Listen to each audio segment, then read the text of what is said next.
오늘 보실 말씀은 누가복음 2장 39절에서 40절입니다. 봉독하겠습니다. 주의 율법을 따라 모든 일을 마치고 갈릴리로 돌아가 본 동네 나사렛에 이르니라. 아기가 자라며 강하여지고 지혜가 충만하며 하나님의 은혜가 그의 위에 있더라. 아멘.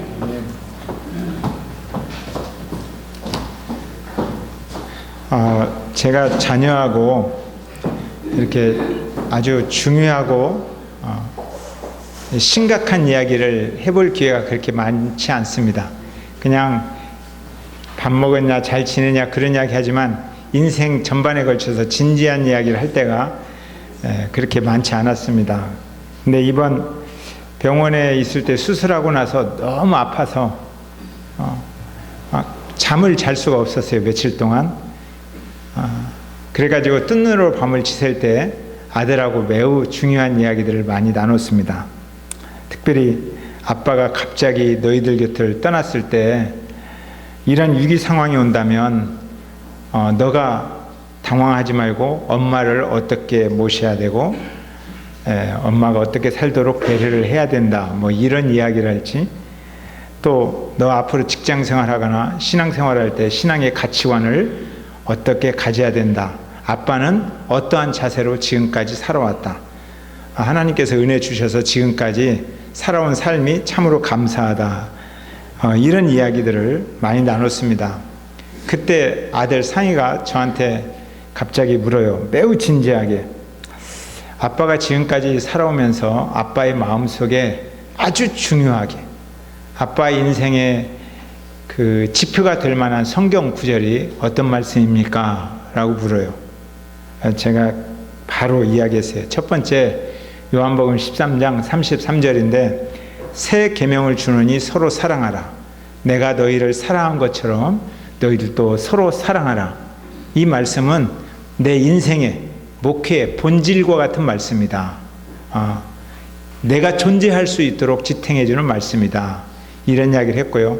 또 하나는 사도행전 20장 24절 말씀을 이야기해 주면서 나의 달려갈 길과 주 예수께 받은 사명, 곧 하나님의 은혜의 복음을 증거하는 일을 마치려 하면은 나의 생명조차 조금 더 귀한 것으로 여기지 아니하노라. 이 말씀은 내가 사명을 감당하는 자세에 관한 그런 말씀이다. 그래서 이 말씀이 내 인생에 매우 중요한 말씀이다. 그렇게 이야기를 했어요. 그랬더니 내 어깨를 툭툭 두드려주면서 아버지가 앞으로 얼마를 어떻게 살아가시든 간에 지금까지 이런 정신으로 살아온 것이 참 감사하고, 그래서 아버지가 저는 엄청 자랑스럽습니다. 그렇게 지속적으로 그런 정신으로 살아가십시오. 저도 배우겠습니다. 그러면서 저를 격려해 줬어요. 참 행복했는데 저는 이 말씀이 참 좋습니다. 물론 성경 다른 구절도 다 좋지요. 근데 이 두 말씀이 특별히 저에게 아주 마음 깊이 새겨져 있습니다. 바울은 많은 사람들이 공부도 하고 영향을 끼치니라고 막 10년, 20년 만난 사람들 있잖아요. 그런 사람들보다도 20년간 배운 것보다도 잠깐, 아주 잠깐 동안 만난 예수님, 그 예수님이 그 인생을 더 흔들어 놓았습니다. 뭐 시간을 얼마나 됐겠어요? 뭐 20, 30분 만났겠죠. 근데 그 인생은 뒤집어졌습니다. 그 뒤로 바울은 늘 하나님께 받은 은혜의 복음, 생명의 복음, 사랑의 복음, 이 십자가와 부활을 생각하면서 내가 이것만 있으면 아무것도 없어도 어디 가서도 나는 자신 있게 살아갈 수 있다, 이런 고백을 하고 있습니다. 바울은 꿈이 하나 있었어요. 로마에 가고 싶었어요. 여러분들 로마 다녀오셨습니까? 바울은 그때 로마에 가고 싶었어요. 왜 가고 싶었느냐? 구경하러 가는 것보다 그곳에 가서 복음을 전하고 싶었어요. 근데 거기까지 가려고 하니까 돈도 부족하고 또 팀이나 전략도 부족했습니다. 구체적이지 못했어요. 이때 어떻게 로마를 가야 하느냐 하는데 설상가상으로 갑자기 체포되어서 감옥에 갇히게 되었습니다. 이해할 수 없는 자신에게 다가온 이 어려움을 이해할 수가 없습니다. 그리고 자기가 가졌던 모든 꿈들이 갑자기 무너지는 상황이 다가왔습니다. 살다 보면 그럴 때 있어요. 생각지도 않은 곳에서 넘어질 때가 있어요. 바울에게 그런 상황이 왔습니다. 그런데 바울이 감옥 안에 갇혀서 기도하면서 하나님께 집중하면서 영적인 눈을 떠서 보니까 하나님이 일하고 계신다는 거예요. 자기 인생 가운데 하나님이 개입하셔서 역사를 움직이고 노마를 움직이고 계시는구나 라는 것을 발견하게 되었어요. 나는 돈도 없고 전략도 부족해서 노마에 갈 힘이 없는데, 그러니까 하나님께서 나를 노마로 끌고 가기 위한 하나님의 계획이 지금 진행되고 있구나 라는 것을 발견하게 되었습니다. 그러니까 모든 두려움이 없어졌어요. 태풍이 불어오는, 미친 바람이 불어오는 이 바람 앞에서 다른 사람들은 죽을까 봐 두려워하고 있습니다. 그 사람들에게 나 이제 죽으면 어떻게 하지 하는 사람들에게 바울이 말합니다. 여러분이 안심하십시오. 내가 노마에 가서 하나님의 복음을 전해야 됩니다. 내가 가야 되니까 여러분도 다 살아날 것이에요. 내가 안 죽어. 그러니까 여러분도 안 죽어. 이렇게 이야기할 수 있는 담대함이 있었습니다. 하나님께서는 하나님의 사람들이 그 가슴에 품고 있는 사명을 이룰 수 있도록 하나님이 우리 인생 가운데 개입하십니다. 성령의 능력으로 개입하십니다. 때때로는 정부의 힘도 사용하시고 권력의 힘도 사용하시고 고난과 질병도 사용하시고 때때로는 엄청나게도 사단도 사용하십니다. 예수님도 마찬가지예요. 자, 예수님이 태어나셔야 할 곳이 유대 땅 베들레헴입니다. 그러니까 많은 역사와 선지자들이 유대 땅 베들레헴에서 예수님이 태어날 것이다 라고 말했어요. 그리고 아기 때는 예루살렘 성전에서 정결 의식을 드릴 것이다 이런 이야기를 했어요. 근데 예수님은 유대 땅 베들레헴으로부터 상당히 먼 갈릴리 나사렛에서 살고 있는 가난한 사람의 부모를 두고 있었어요. 요셉과 마리아가 그렇게 가난하게 살았습니다. 유대 땅 베들레헴에 갈 이유도 없고 또 예루살렘까지 갈 만한 돈도 없고 아무것도 없어요. 그런 데다가 배는 점점 남산만하게 불러오죠.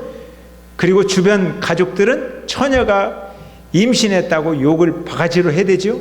그런 상황이 있었습니다. 그런데 하나님께서 개입하셨습니다.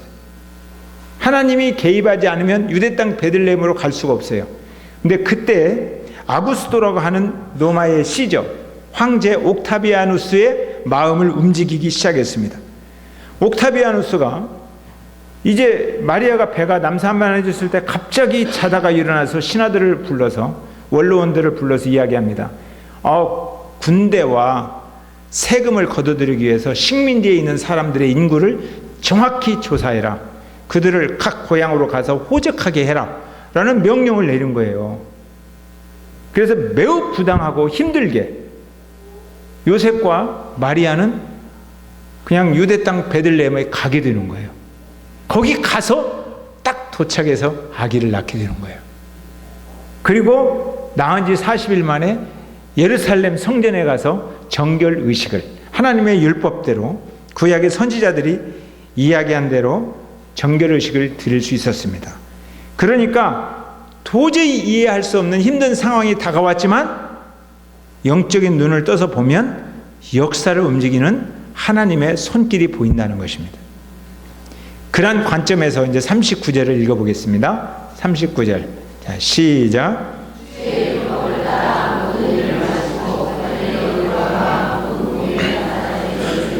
주의 율법을 따라 모든 일을 마쳤다. 지금까지 제가 한 이야기예요. 하나님이 개입하셔서 이러한 일들이 이루어졌다. 스스로는 할 수 없었는데 하나님이 하신 것이다.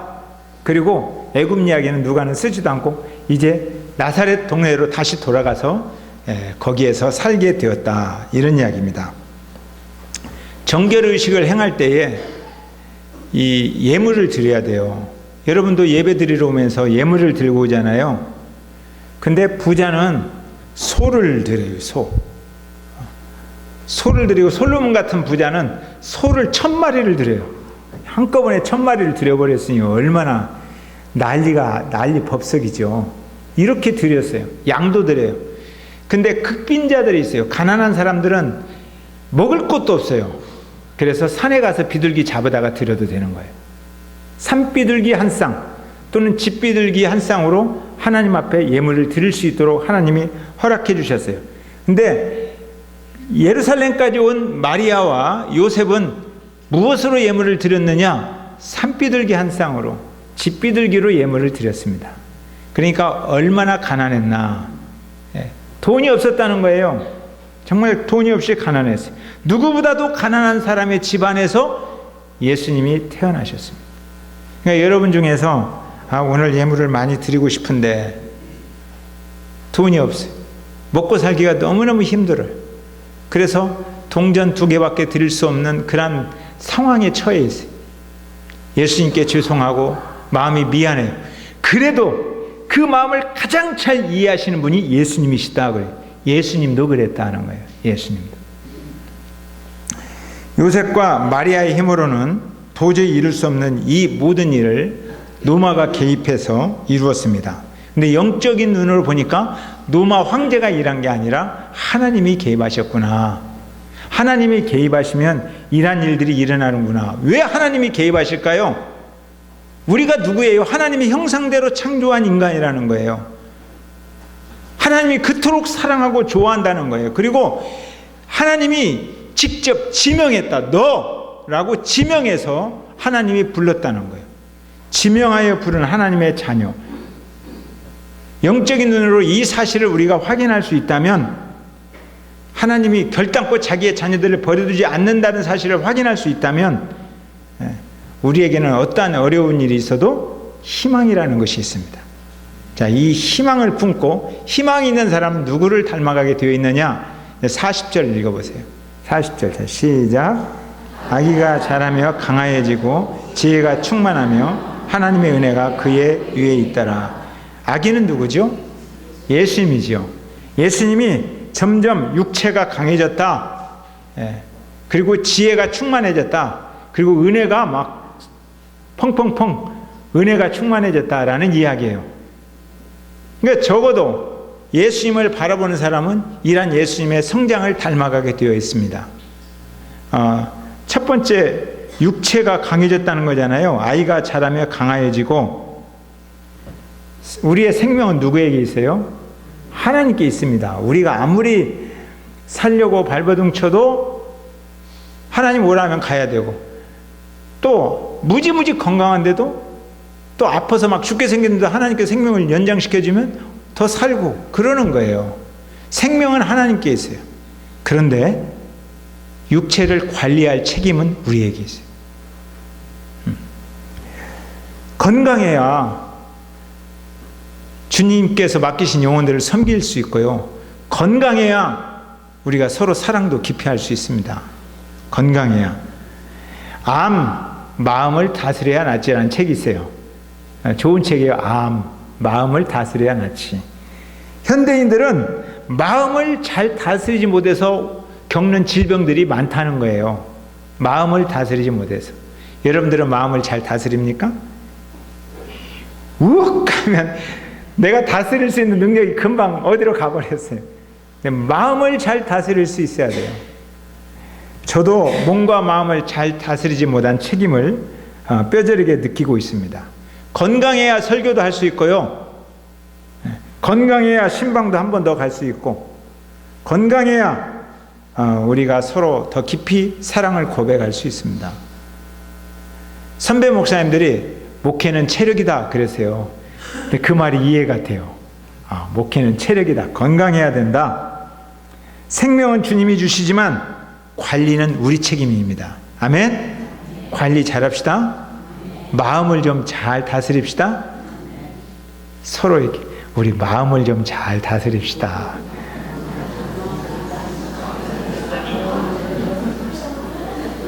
네. 두 번째는 지혜가 충만해졌다는 거예요. 그러니까 지혜도 성장해야 돼요. 그러니까 지혜가 예수님이 갈수록 지혜가 많아졌다는 거예요. 이 지혜가 뭐냐? 지식과 지혜는 다릅니다.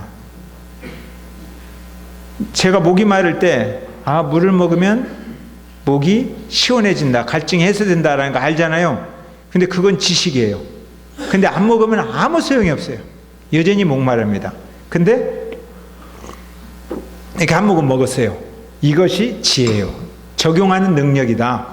반석 위에 집을 지으면 태풍이 와도 흔들리지 아니한다. 이게 아는 지식이에요.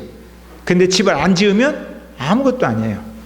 거울을 보면서 면도를 좀 해야겠구나, 아니면 머리가 흐트러졌구나, 이것을 아는 것이 지식이에요. 그런데 빚지 않고 면도 안 하면 아무것도 아니에요. 그대로 사는 거예요. 그러니까 지식이 많으면 교만해집니다. 지혜로워야 겸손해집니다. 호쿠마라고 하는데 아는 것을 적용하는 능력, 이것이 지혜입니다. 예배를 드려야 된다, 이거 아는 것은 지식이에요. 그러나 예배 드리러 오신 여러분들은 지혜로운 사람이에요. 아멘. 예수님은 지혜가 점점점 풍성해졌습니다. 저도 어렸을 때 저희 어머님이 머리에 손 얹고 하나님 아버지 이 자녀에게 솔로몬의 지혜를 주시옵소서. 참, 여러분도 그런 기도하죠? 솔로몬의 지혜. 솔로몬이 얼마나 지혜로운 사람이에요. 지혜로운 재판도 잘했고 그랬잖아요.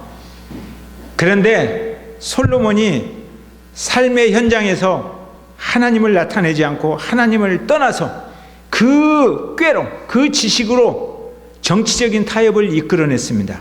정치적인 타협을 이끌어내는 순간 솔로몬 때문에 다윗이 하나님 마음에 합한 그 나라를 만들어놨는데 솔로몬이 그 나라를 다 망쳐먹어서 우상숭배하는 나라로 만들었고, 솔로몬 때문에 그 나라가 쪼개지는 겁니다. 솔로몬은 그렇게 살고 나서 훗날에 자기가 지혜 없음을 한탄하면서 쓴 책이 있어요. 전도서. 헛되고 헛되며 헛되고 헛되니 모든 것이 헛되다. 바람은 이리 불다 저리 불다. 그 불던 것으로 돌아가고, 이렇게 글을 쓰는 거예요. 그리고 나서 이제 아들한테 훈계하는 거. 실패해서 얻은 경험. 내가 살다 보니까 지혜의 근본은 하나님이더라, 이거예요. 머릿속에 있는 것이 지식이라면 마음에는 생명이 있더라. 생명이 마음에 있는데 너의 마음에 하나님 모시고 사는 것이 지혜다 라고 솔로몬이 고백하는 거예요. 삶의 현장에서 지혜로운 사람은 하나님을 마음에 두고 사십니다. 지혜로운 사람은 예수님을 삶의 주인으로 모시고 사는 거예요. 그래서 지식이 많은 사람은 성경을 잘 안다, 교회를 오래 다녔다, 그런 소리를 들어요.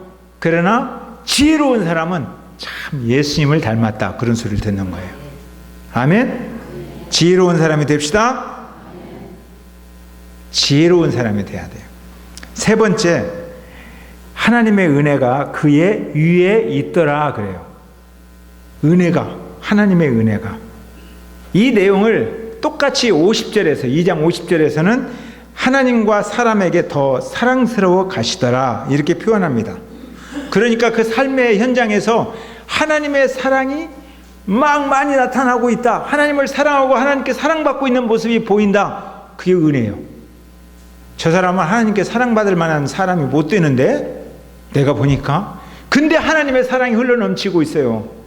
이게 은혜라는 거예요. 하나님의 사랑을 깊이 깨달아가는 것, 사랑으로 하나님과 하나 되어가는 것, 사랑이 점점 진해지는 것. 그래서 사랑이 깊은 사람을 보면 꼭 주님의 십자가가 보입니다. 십자가를 보면 십자가는 하나님과 예수님이 사랑으로 하나 되는 자리입니다. 그리고 십자가는 예수님과 우리가 하나 되는 자리예요. 사랑으로 하나 되는 자리. 사랑에 눈이 멀어보셨습니까? 그래서 결혼한 거예요. 예. 결혼하기 전에는 엄마하고 결혼하겠다, 아이 때는 그래요. 엄마가 최고 좋아요. 근데 자녀가 사랑의 눈이 딱 멀면 엄마를 떠나야겠다, 이런 생각을 하게 되는 거예요. 그러니까 자녀들이 사랑에 눈이 멀었다, 그러면 부모들은 빨리 결심해야 돼요. 이제 내 자녀 아니다.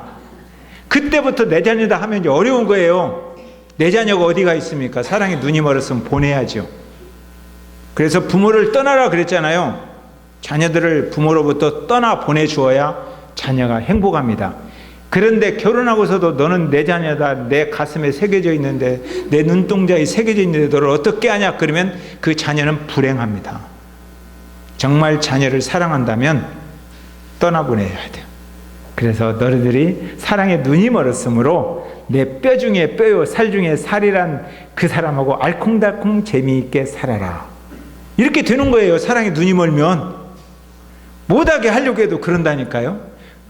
사랑에 눈이 멀었다. 성경에 보면 사랑에 눈먼 사람의 고백이 하나 나와요. 아가서에 나옵니다. 아가서에 이렇게 말합니다. 아프리카 여자를 사랑했어요. 우리가 보면 아이고 아프리카 여자가 얼마나 이쁠까 그럴지도 몰라요. 그런데 놀랍게도 성경에는 이렇게 쓰여 있습니다. 발을 보아도 아름답다. 허벅지라고 해야 돼. 넓적다리도 예쁘다. 배꼽도 예뻐 죽겠다. 허리도 쭉쭉 뻗어서 예쁘다. 유방도 예쁘다. 이렇게 막 써놨어요. 자, 그러면 제가 만 19세가 넘었어요. 그런데도 아가서를 읽으려면 약간 미안하고 부끄러운 이야기들이 많아요. 그런데 사랑하는 신랑의 눈으로 보면 하나도 안 부끄러워요. 이게 부끄러운 것이 아니라 너무너무 좋은 고백이 되는 거예요. 이것을 사람들은 눈에 콩깍지가 씌워졌다, 눈이 멀었다, 이렇게 말하는 겁니다. 자, 예수님이 신랑이다, 교회가 신부다고 말할 때 이런 관계예요.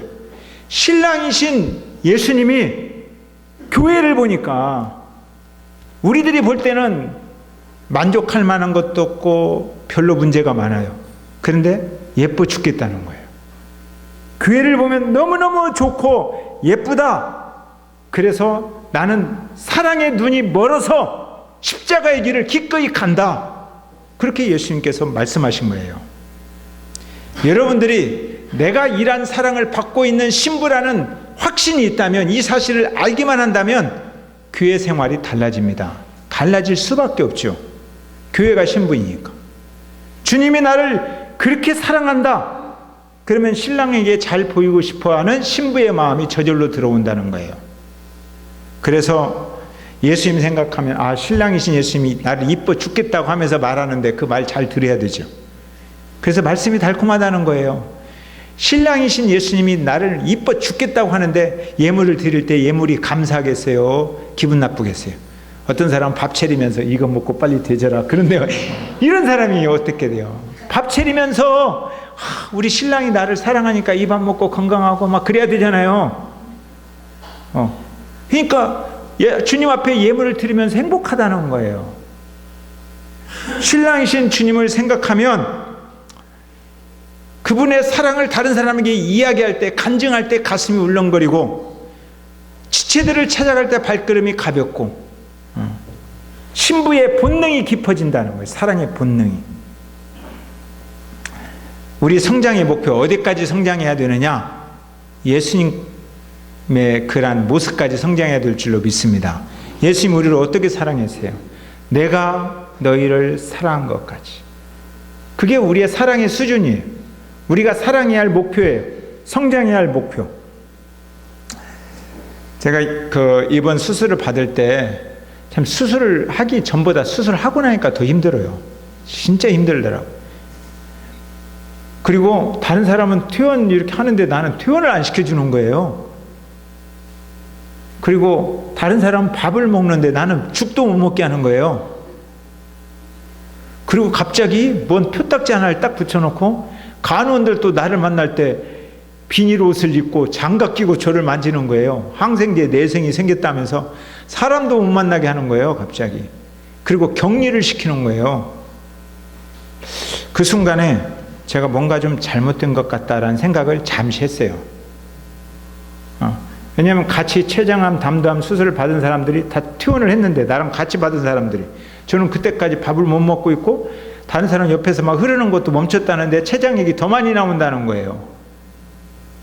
그러니까 뭔가 좀 잘못되었다라는 생각을 하고 말은 안 했지만 재수술을 받는 상황이 오는 건가? 그래서 의사한테만 물어봤어요. 그것은 아니고요. 그래서 혹시 제가 그럴 상황이 올 수도 있을까? 교회로 돌아가지 못하고 그냥 바로 여기서 하나님 나라로 가는 상황이 올 수도 있겠다. 그런 생각을 잠깐 했어요. 그래서 거기에서 제가 한 가지 소원을 품고 기도했습니다. 어떤 소원을 품었을까요? 내가 돈이 평소에 좀 부족해서 그 비싼 장어도 많이 못 먹어봤고 한우 갈비도 많이 못 먹어봤고 좀 그런 것 좀 실컷 먹어보고 싶다, 이런 생각을 했을까요? 0.0001%도 아예 생각이 없었습니다. 그러면 저는 다른 사람이 가보지 못한 곳은 많이 갔고 다른 사람이 가본 곳은 덜 가봤어요. 그러니까 신혼여행 가면서 하와이 간다는, 저 하와이 못 가봤고요. 필리핀에서 2년을 살았고 필리핀 여러 번 다니지만 한국 사람들이 세부 잘 놀러 가는데 세부도 못 가봤어요. 그리고 또 목사님들이, 웬만한 목사님들은 성지순례라는 이름으로 이스라엘을 이렇게 다녀오고 그러는데 이스라엘도 못 가봤어요.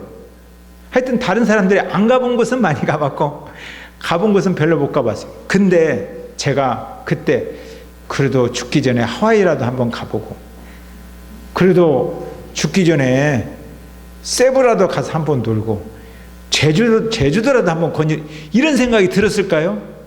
0.001%도 해보지도 않았습니다. 제가 한 가지 소원이 있었어요. 힘든 몸을 이끌고 걸으면서 창문을, 우리 교회가 보이는 창문을 쳐다봤어요. 한강 넘어 저 창문 아차산이 보이고 거기 사진을 찍었어요. 우리 교회를 향해서.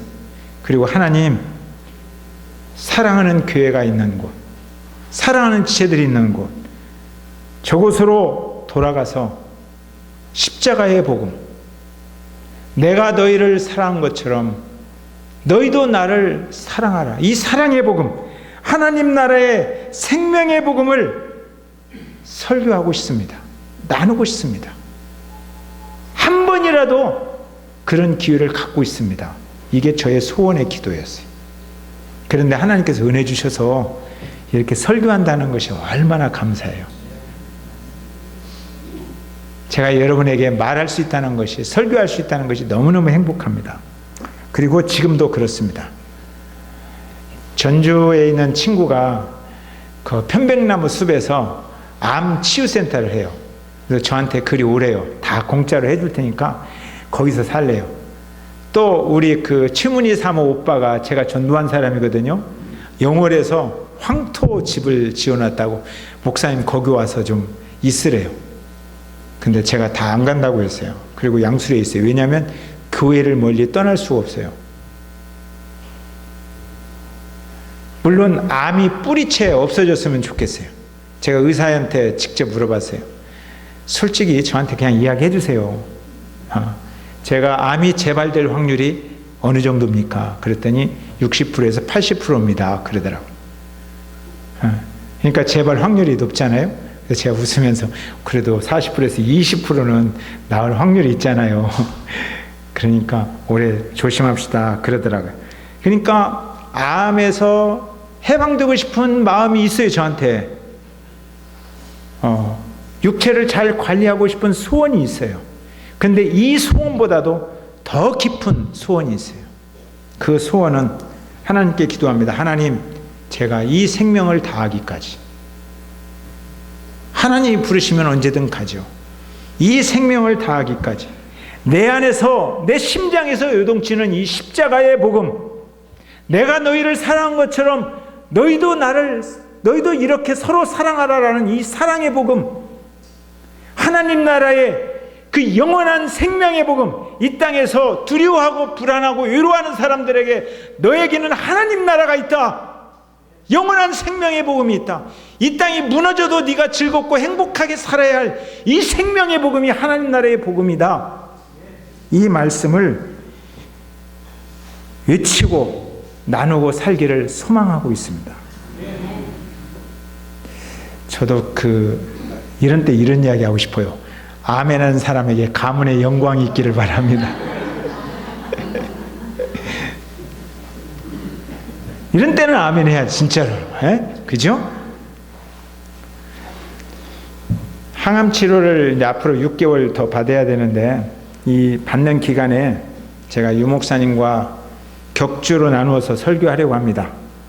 어떤 분은 쉬라고 하는데 제가 설교를 매주 준비하려니까 막 벅차고 힘들어요. 그래서 유 목사님에게 내가 격주로는 하고 싶다. 이것은 내 마음속에 있는 소원이다. 소원이다. 어려울 때 최선을 다해서 헌신해준 유 목사님과 또 이걸 배려해주는 우리 지체들에게 정말 감사를 드립니다.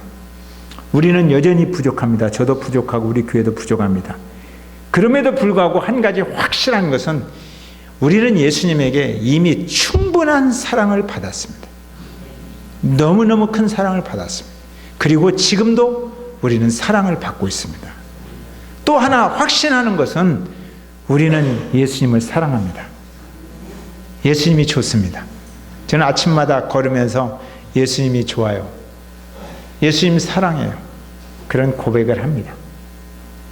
그리고 우리 교회가 서로 부족하지만 우리는 서로 간에 사랑하고 있고 앞으로도 서로를 사랑할 것입니다. 우리는 그렇게 살아갈 것입니다. 진실로 우리들이 예수님을 좋아한다면 우리 삶에 놀라운 일들이 일어납니다. 주님을 닮아가고 싶어요. 주님처럼 성장하고 싶어요. 내가 너희를 사랑한 것처럼 너희도 서로 사랑하는 마음이 일어나고 싶어져요. 예수님이 좋습니까? 진실로 예수님을 사랑하십니까? 정말이에요? 네. 우리가 서로 살아가면서 나는 예수님이 좋아요. 나는 정말 예수님을 사랑해요. 그래서 내가 너희를 사랑한 것 같이 이렇게 말씀하신 예수님의 사랑을 향해서 달려가고 싶어요. 이러한 고백이